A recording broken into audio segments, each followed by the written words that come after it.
بسم الله الرحمن الرحيم. السلام عليكم ورحمة الله وبركاته.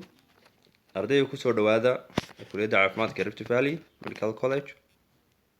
Waxaynu bilownay shalayto kooraskeenii cusba ee ka hadlayay medical terminology erebixinta caafimaadka. Shalay waxaan kusoo qaadanay chapter 1kii oo ka hadlayay basic elements of the medical word. Medical wordka ama ereyga caafimaadku elementskii uu ka koobnaa waana soo sheegnay afar basica iyo mid faraca marka shan bay soo sheegnay element. Lesson-keena maanta waa lesson-kii labaad chapter-kii labaad waxaan ku qaadan doonaa denotation of word parts, qeybaha kelmadda ay ku kooban tahay sida loo sheego ama loo kala calaamadiyo oo loo kala garto qeybtani ma prefix ba ma word root ba iyo ma suffix ba sida lagu kala garanayo denotation-ka loogu sameynayo aynu ku baranaynaa chapter-kan. Marka qaybtan hore introduction waxaan kala sheegaynaa goormaan oran karnaa kelmadda waa prefix, goormaan oran karnaa kelmadda waa combining form ama waa root-kii iyo vowel-kii isku xidhan, goormaan oran karnaa kelmadda waa suffix oo xagga dambe gelaysa. Marka intii horgala ahayd iyo dabagelihii iyo intii dhexda root-ka ahayd maxaan ku kala garanaynaa. Intaasaan maanta cashirkeenu ku saabsanyay. Waa cashir iska kooban. Shalay waqtiga aad baan u dheereeyay marka maanta waqtiga waa soo gaabinayaa. Ereyaduna way iska fudfudud yihiin. Marka waan qoraal akhriskana waan dedejinaya insha Allah. Saa ila socdo. Prefixeska waxaa lagu yaqaanaa inta badan haddii aad aragto qoraal ama erayo ay calaamad ere dash daba taalo. Haddaad aragto daba taalo waa prefix. Haddii aad aragto erey ama word root vowel ku xidhan yahay oo vowelka iyo isaga ay slash u dhaxayso kaasina waa combining form weeye. Combining formkuna wuxuu ka koobnaa vowel iyo word root-ka la isku daray. Afwan haddii aad aragto erayo xagga dambe dhacaya ama erayo isku xidhan oo ay dash ka horeyso calaamadda dashed ay ka horeyso oo calaamadda dash horeyso xurufta ay dambeeyaana kaasina wuxuu sheegayaa suffix. Marka prefixes are generally identified si guud ahaan waxaa lagu aqoonsadaa by a flowing dash baa daba socda waka iminka ambi maxaa daba socda dash hadduu dash daba socda waxay sheegaysaa waa prefix waa horgale waxbaa markaa ku xidhmaya waxbaa xagga dambe kaga xidhmaya. Combining forms-ka have a slash waxay leeyihiin slash calaamadda slashka ama oblique sign-ka and a vowel waxaana jira vowel flowing the word root-ka vowel baa daba socda oo raacaya laakiin vowelka word root-ka raacaya iyo word root-ka waxaa isku xidhaya slash marka labadana la isku oran jiray combining form. Qayb saddexaadna waa suffixes are generally identified generally ama guud ahaan waxaa lagu aqoonsadaa by preceding dash baa ay daba socdaan marka dash baa iyaga kasoo horeysa way kasoo horeysaa dashtu marka emia anemia iduna waxbay sheegaysa. Marka intan waa tusaalayaal ambidan iyo anthro iyo emia eriyada xagga dambe ka arki doonaa xataa kuwan oo kelmadaha qaarkood loo isticmaalay arki doonaa laakiin waa inaad fahantaa prefixku in slash ama dash ay ka dambeyso ereyada combining formkana in vowelka iyo root-ka ay slash u dhaxayso suffixeskana in ereyada ay dash kasoo horeyso. Haddii halkan prefixeska tusaale soo qaadano iminka wata waad arkaysaa waxbaa ka dambeeya waxa dash baa ka dambeysa marka maxaad fahmaysaa haddaad dash aragto waxaad fahmaysaa in prefix maxaa markaa haddaad aragto u akhriyaysaa not bay noqotaa without bay noqotaa laakin bay noqotaa division bay noqotaa marka la-aan weeye la-aan eedaasi haddii erey ka horeyso waa la-aan. Marka imika halkan avebrile baa qora febrile waa root-kii oo waa fever ama waa xumad haddaan ahay avebrile waa without fever waa xumad la-aan adaas markaa negative ay sheegaysa. Ambi oo kamidii xaggii hore kusoo aragnay tusaalaha inoogu jirtay waxay sheegtaa both sides waana taa calaamadii waa ka dambeysa waana prefix. Ambidextrous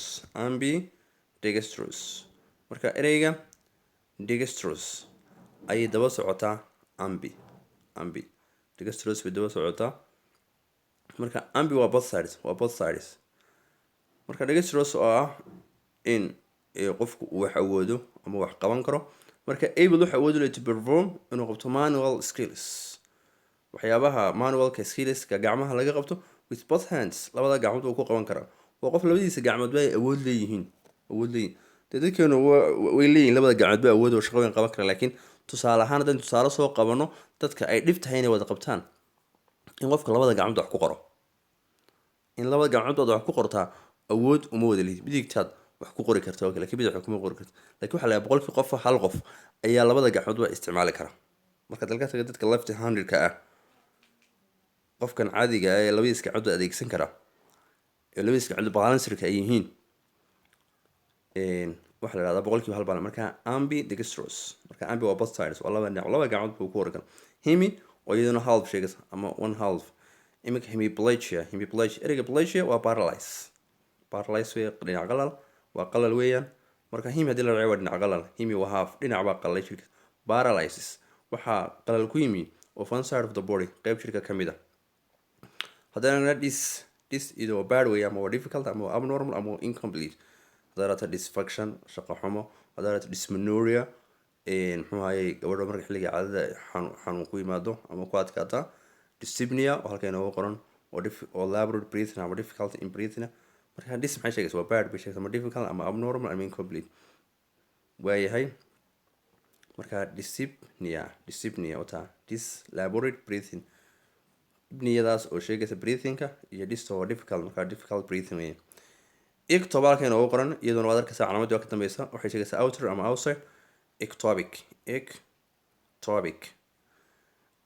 ama ectopic ha noqdo ama ectobenkii lagu dhigan jiray marka embryologyga ha ahaado, ama ha noqdo ectoparasiteki oo parasiteka ama dulinka dusha qofka ka fuula ama xoolahaba ka fuula ha noqdo. marka located wuxuu ku yaala away from the normal position, positionkii saxda lagu yaqaanay meel ka fog, away from the position. marka ecto waa outer ama waa outside, wax dabada u baxay wey. ereyga beri wuxuu sheegaa around ama surrounding buu sheegaa. surrounding sida tusaale ahaan marka precardium, ereyga cardium waa heartigi, precardium waa xagga sare ee wadnaha, ama premetrium waa ilmagaleenkiya, premetrium ilmagaleenka xaggiisa sare. marka the sac waa kiish the surrounds ku hareereysan the heart wadnaha and the roots of the great vessels, iyo muxuu ahayey xiidada uu leeyahay wadnuhu ee waaweyn ee dhiigga, xiida dhiig waaweyn, and the roots iyo xididada of the great vessels, muxuu ahayey marinada dhiigu maro ee waaweyn ee uu leeyahay wadnuhu waa halka ay maraan. marka precardiumku waa xagga sare xiidada ama rootskaas dhiigga qaada ee loo yaqaano cardiac ama coronary vessels baa la coronary vessels. marka berial xasir waa round ama waa surrounding, precardium baa inaga haboon. marka waa sagas waa kiish precardium that surrounds ku hareersan the heart wadnaha and the roots of the great vessels. qeybta labaad ee isla prefixeska acu means waa needle waa prefixeduna professor acupuncture waa daloolin, marka waa irbad ku daloolin. acupuncture irbad ku daloolin, inta badan acupunctureka waxaan ku naqan dadka Chinese-ka baa isticmaala oo daawo ahaan baa loo isticmaala. Chinese waxay practice of piercing specific piercing inay dalooliyaan of specific peripheral nerveska waxaa jirka taga qaar gaara with needles say u gelin irbado to relieve say u daaweeyaan discomfort raaxadarada associated with the painful disorders ay keeneen qofka oo disorders ama khalkhal uu ku yimi, khalkaas oo ku sababay xanuun. marka xanuunada qofka ku keenay iyo discomfortka ku yimi si loo relieve kareeyo ama loo daaweeyo qofka needles ayaa peripheral nerveska qaar gaara lagaga taagaya, irbad baa lagu mudayaa, taas leedahay. marka acu waa needle, puncturena waa daloolin, marka waa irbad ku daloolin. ereyga subra waa above ama over waa kasare, subra pubic regionku waxaa la intaa muxuu ahayey abdomanka ka hooseysa halka ay hairka ama tumuhu kasoo baxaan ilaa pubic. markaa subra pubic waa meel ka sareysa, pubic ay ka sareysaa. situate waxay ku tahay above the pubic arc ama muxuu ahayey halka pubic uu ku yaalo basekiisu yahay ayuu ka sareeyaa above. ereyga subra waa above. Sym ama sign waa joined together ama waa with, ama sym sym ama syn. marka dad ku aragto ereyo ay ka horeyso waa joined together. salaam syndrome imika tan syndrome baa sym baa syndrome, marka waa symptoms set ah. marka drone baa noqonaya calaamad, syntona waa joined together waa group. Marka a set of symptoms that occur together waa calaamado isu tegay oo is urursaday baa la odhanayaa syndrome. Marka syndrome wuu ka balaaraya symptomka. Tachy waa fast waa degdeg oo tachypnea garanaa tachypnea oo ah neef degdeg ama tachycardia garaaca wadnaha oo sareeya. Cardia waa wadnihii, tachy sareeya. Marka waa fast heart beating. A very fast heartbeat has heart rate garaaca wadnaha degdegaya weeye. Sub waxay cagsi ku tahay subra waxay above kana waa under ama waa near almost moderately intaa buu noqon karaa. Marka waa under waa xaggoos ama waa near ama waa dhow ama waa almost badanaa ama moderately waa saddex dhexaada inta buu noqon karaa. Marka imika subclavian oo kale subclavian imika hoos u sheegaya ama under buu sheegaya. Situated wuxuu ku yaalaa under the clavicle region ama lafta loo yaqaano lafta clavicalka ee kalxanta hoosteeda ayuu ku yaalaaba looga jeedaa subclavicle. Marka subna waa hoose. haddaynu eegno qaybta combining vomiska in combining vomiska iyagana tusaalayaal ayaynu kasoo qaadan doonaa oo combining vomisku waxa iyaguna weeyaan waa word rootkii iyo vowelkii oo wada socda. word rootkuna waa aniga caseeyey, vowelkuna waa ka daba socda. imika ereygay jail ama chill waa lib waa dibin baa looga jeeda. waa rootkii imika markaa magaceedii marka waxay u taageen mar walba xubin jirka ka mid. marka hadda idhaahdo jail bay itis baan raaciyay itis waan garan waa inflammation. marka maxay noqotay inflammation of the lips. marka amaan isticmaalin vowelkii sababtoo ah suffixkayga ayaa ka bilaama vowel I buu ka bilaama marka ayo oo meel ma wada gelayaan. haddii laakiin imika suffixkay uu ka bilaabina consonant waan ku dari lahaa awda. way brachy waa upper arm weye waa gacanta xaggeeda sare. waa taqaanaa brachial artery-ga meelaha pluska laga qaado inuu kamid yahay oo artery-gan capital voice ah ama halka gacantu ka laabato ku yaala. sidoo kale vinkiisa waa ka laga qaado dhiigga. marka brachial upper arm. marka brachialgia waa pain. marka tan oodi meesha ka sababtaa suffixkii baa a ka bilaabmay. marka pain in the upper arm waa xanuun qofka waa xanuuna upper arm ayaa brachialgia. marka brachy waa upper arm. marka wixii dambe suffixka doonto ayaad xagga dambe kaga dari kartaa. brady waa slow oo taakidi bay ku tahay muxuu ahayey cagsi ku tahay. marka bradycardia muxuu noqonayaa heart rate-ka oo hooseeya waayahay an abnormally slow heart rate garaaci wadnaha oo hooseeya oo abnormal ah aan caadi ahayn aada u hooseeya brady. marka waa slow heart beating. fleb haddaad aragto ereyga fleb wuxuu taagay fin buu taagay fin. Phlebotomy tomigaasina waxa uu sheegay inta badan incision ama daloolin. marka phlebotomy haddaad aragtona wakaa imiko t buu ka bilaabmay tomigii oo ah suffixkii. marka oodi wata waa la isticmaalay fleb oo tomy. surgical incision waa in la jeexo iyadoo la qaliyo vinka la dalooliyo. book waa cheek waa dhabanka. dad meel kastood book ka aragto marka buccal pertaining to the cheek waa wax la xidhiidha cheeka la xidhiidha ama dhabanku la xidhiidha. ereyga arc wuxuu sheegaa extremity ama top ama peak wax saruu sheegaa ama wax fog buu sheegaa. marka oodan waan isticmaalaya haddii shayga ku xidhmaya suffixkii uu ka bilaamo consonant ama shibano uu ka bilaamo. haddii kalena waan ka daynaya. iminka acrodermatitis d buu ka bilaama d ka ku xidhmaya marka waxay noqotay acrodermatitis. weliba word root kala ku xidhmay acro oo word root kala ku xidhmay. marka waniga laba word root isku xidhmayaan ugu dhaxaynaya waayo dermat waa skin acrona waa top ama waa peak. marka acrodermatitis waa inflammation ku imanaya skinka ama maqaarka extremitieskis meelaha fog ee maqaarka ee waaxyahoo kale halka ugu horeysa. marka maqaarku ina waa inta dhexda ina waa inta hareeraha marka inta hareeraha ku taala ama extremities ama waaxyaha lagu hayo gacmaha ku yaala haddii inflammation ku yimaado wey. inflammation of the skin waa ololka ama iltihaabka ku imanaya of skin of the extremities maqaarka ay leeyihiin waaxyaha fog. ereyga ophthalmi wuxuu la xidhaa ophthalmic haddaa idhahdana waa pertaining to the eyes waxaa la xidhiidha indhaha.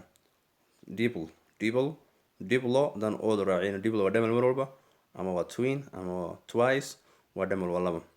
diplopia waa double fusion. markaa imika diplo bay ahayd, obia la raaciyey, oo dipl iyo ooda haddaan isku daro waa diplo, pia raacday pia, markaa waa oo piyadaasina ay sheegaysa fusion bay sheegaysaa ama aragti double fusion waxaa looga jeeda tusalaan qofka waxbuu eegayaa computerka horyaala adeegaysa ama buugga horyaala ama gaari horyaala, deedna labuu noqonayaa labuu noqonaya, marka waa cilad ama waa disorder qofka ka yimaada aragtida. doors waa back, waa doors landaa yidhahdaan pertaining to back, marka doors waa waxa la xidhiidha dhabarka. hist waa tissue waa nude hist, marka histology waa la cilmiga lagu barto tissue-ga. histodialysis marka histodialysisku waa marka breakdown ama burburo tissue markuu burbura, the breakdown of the tissue baa la dhahdaa, dialysis baa la odhanaya. marka hist owdii waan raaciyey vowelkii, combining vowelkii waan raaciyey sababta ka dambe ayaa ka bilaabma dialysis. gainicna waynu garanaynaa oo gynecology si fiican u garan cilmiga lagu barto xanuunada ku dhaca dumarka iyo xubnahooda taranka. marka gynec ereyga hore waxa weeyaan woman, marka haddaad noqoto gynecology waxay noqonaysaa cilmiga iyo aqoonta lagu baranayo dumarka. gynecologist wuxuu noqonaya qofka specializedka specialist in diseases, qofka ku takhasusay xanuunada of the female genital tract ku dhaca xubnaha taranka ee dumarka. halkan suffixeskan ku eeganaa suffixeska halkan aan ku eegayno iyaguna aniga hore u sheegno in suffixka wax lagu yaqaanaa baan idhi dash baa ka horeysa, haddii suffix ka dhigdo dash baa ka horeysa oo ereyada dambeeya, halka prefixkana ereyada horeeyna dashtu ay dambeysay. iminka balka kubad eeg ites baa qoran, ites oo ka dash kuu horeeya, marka maxay kuu sheegaysaa hadduu dash horeyso inuu yahay suffix. iteskaas waxay sheegaysaa inflammation, marka meel kastood ites ku aragto waxaad leedahay erey kastoo la socoto, kelmad kasta la socoto, root kasta la socoto waa inflammation. endocarditis, endometritis, gastritis, gingivitis, cheilitis, waxaasoo dhan maxay sheegayaan otitis, waxaasoo dhan maxay sheegayaan inflammation. endocarditis, endo waa gudaha, carditisna cardina waa wadnihii, its marka endocardiumkii ama muruqii wadnaha ee gudaha ee wadnuhu lahaa ayaa inflammation ku imanaya. inflammation with the heart waa olol ku imanaya wadnaha gudihiisa. emia waa waxaa la xidhiidha blood buu la xidhiidha, dhiigu la xidhiidha. marka emiada dhiigga la xidhiidha anemia oo kale ka mid ah, anemia dee waa dhiig yaraantii. a deficiency of red blood cells oo yaraada anemia la odhan jirnay, emia ugu dambeysa. synthesis ereyga synthesis haddaad aragto inta badan waa qofka oo la geliyo irbad gelin weye, haddii irbada gudaha la geliyo irbada wax lagaga soo qaado. perforation or tapping as with a needle, qofka oo la geliyo irbad, marka insertion of a needle noqon synthesis.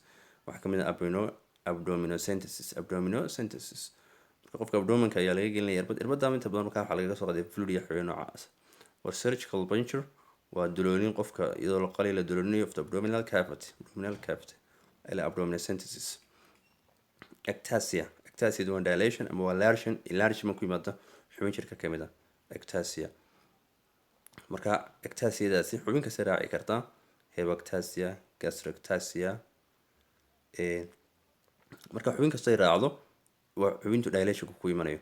marka gastroectasia waa dilation ama waa straightening in la kala jiido of the stomach, caloosha in la kala jiido ay noqonaya. ectomy iyaduna waa suffix xagga dambe dhacda, iyaduna waa in organ jirka kamid ama qeyb jirka kamid laga saaro. ectomy waa the surgical removal of an organ or part, qeyb jirka kamid. marka ectomydaasi gastroctomy, rhiminectomy, hebectomy xubintaa raacaysa ka horeynaysa rootkaa ka horeynaya. iminka baleg appendectomy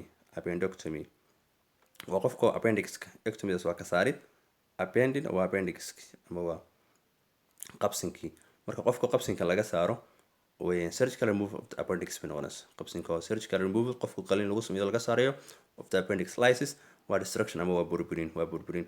Electrolysis in garana waa shay la burburiyo la isticmaalay electricity lysis waa burburin. Hemolysis dhiigga la burburin. Hemolysis. Hydrolysis shay la burburiyo biyo la isticmaalay hydro water. Marka electrolysis waa burburiyo la isticmaalay electricity. Destruction burburinta la burburinayo of air, for example tumeho kale iyadoo la burburinayo by passage of an electric current iyadoo la dhex marinayo electric current. Marka shay baa doonaya in la burburiyo, shayga la burburinayo waxaa la dhex marinaya electric current. Iminka tusaale ahaan oo kale wuxuu oran jiray electrolysiska marka bauxite-kii aluminum hydroxide la burburinayay waata electricity la dhex mariyay electrolysis baa la isticmaalaa. Megali waa an enlargement waa weynaan in meeshu weynaato. Marka megali xubinta haddii dibadda laga raaciyo waxay noqonaysaa weynaan. Cardio waa wadnihii, megalina waa weynaan. Marka waa wadnuhu weynaada cardiomegaly. Hepatomegaly haddaan idhaahdo waa waxa weyn enlargement of the liver. Gastromegaly caloosha weynaata. Intestinomegaly waa enlargement of the heart waa heartiga ama wadnuhu weynaada. Phobia waa fear ama waa dread waa cabsi. Tusaale ahaan imika haddaan ereyga cholesterol raaciyo phobia. Cholesterol waa meelaha closed spaces. Phobia marka waa fear of closed space oo qofka oo meelaha xidhan ka baqa. Haddii meel kale lagu xidho ama classka la celiyo albaabka ama guriga albaabka lagu celiyo ama gaariga xidhan lagaga dhex tago waa qof bacaysan. Waa bacaysan weeyaan. Deedna wixii uu ka cabsanayaa uu ka baqayaa. Ardayda cashirkeena maantana in halkaas inoogu joogaya saddexii qaybood baynu ka soo hadalnay qaybtii prefixkii, qaybtii combining formkii iyo qaybtii suffixkii. mid kastana tusaale fiican baynu ka soo qaadanay. Ka koowaad waxaan nidhi calaamadda lagu garto prefixka waxa weeyaan dash baa daba dhacda. Combining formkana waxaan nidhi ereyga rootka ah slash iyo vowelka oo ku xiga. Waxaan nidhi suffixkana waxaan nidhi ereyada ugu dambeeya dhacaya weerka xaggiisa dambe ama dabagalayaasha ah ee macnaha balaariyo aan sameyneynin laakiin marba shay iyagu la xidhiidha oo shaygay raacaan ku xidhan ayaa iyagana waxaan nidhi muxuu ahaayey waxaa hor u dhacaysa dash baa hor dhacaysa. cashirka ku xigta ku kulmina. Assalaamu calaykum waraxmatullaahi wabarakaatu.